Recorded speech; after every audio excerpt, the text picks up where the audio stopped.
All right, so we are getting so very, very close to the end here for the Revell Land Rover Series III 109. And let me just get these guys out of the way here. I have let's start here with the roof rack. So in order to fit into the case, I may have to trim this antenna down a little bit, but that's okay. That's no big deal.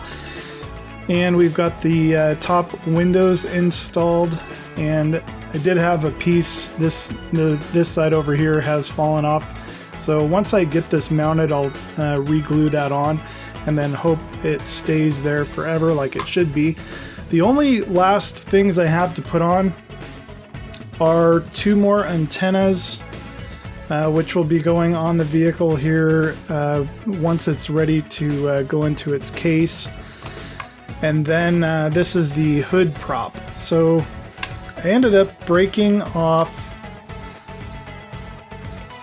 this hood pin for the second time. So I've re-glued it. I'm gonna let it sit here and dry for a couple of days. I've got everything else mounted up, and the mirrors are on, the windows are in.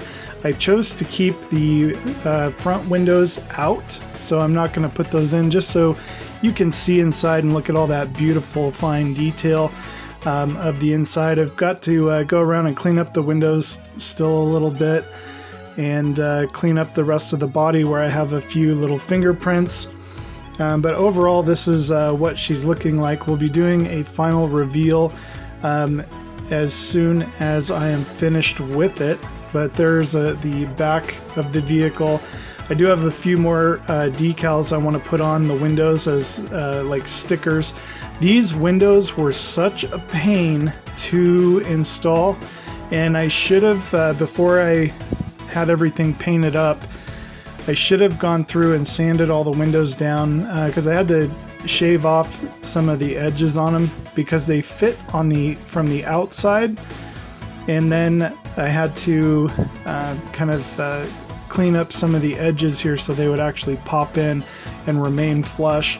And this front window was probably the hardest, but I did manage to get that cleaned up and put in. The mirrors are looking really good. They're not as reflective as I was hoping, but they're more reflective than the stickers would have been. And other than that, everything looked really good. And as you guys know, I really have enjoyed this build. I may go through and do a little bit of dirtying up the undercarriage a little bit. I'm not really sure if the person that is buying this, if they're going to just leave it in the case or really go over it. I hope they don't go over it with a fine-tooth comb and a magnifying glass, because that's when all the fun things that I find kind of bug me a little bit. But overall, really happy with how everything went together. I do need to put some clear on the top of the diamond plating that I added to also kind of clean up the front nose here a little bit. For the most part, everything looks really good, and I like the little welding seam there, and then some of where they would have sanded. It looks really cool, and for the most part, the panel line washes did their tricks, and you can still see kind of that it's a little bit dirty, and that's all intentional, of course. So looking very, very nice. The hood. So what I did with that one hood hinge is I kind of sanded it down a bit. This one I've got to do a little bit of sanding in there just to clean that up a little bit, and then on this side. But now this should just slide in, and kind of what the plan was, because it does, I mean, yeah, it looks cool with the hood closed and all that. But, you know, I spent so much time on that engine that I want to showcase it. So I'll put the little hood bracket in and just display it like that with the hood up, so you can see that beautiful detail on that engine.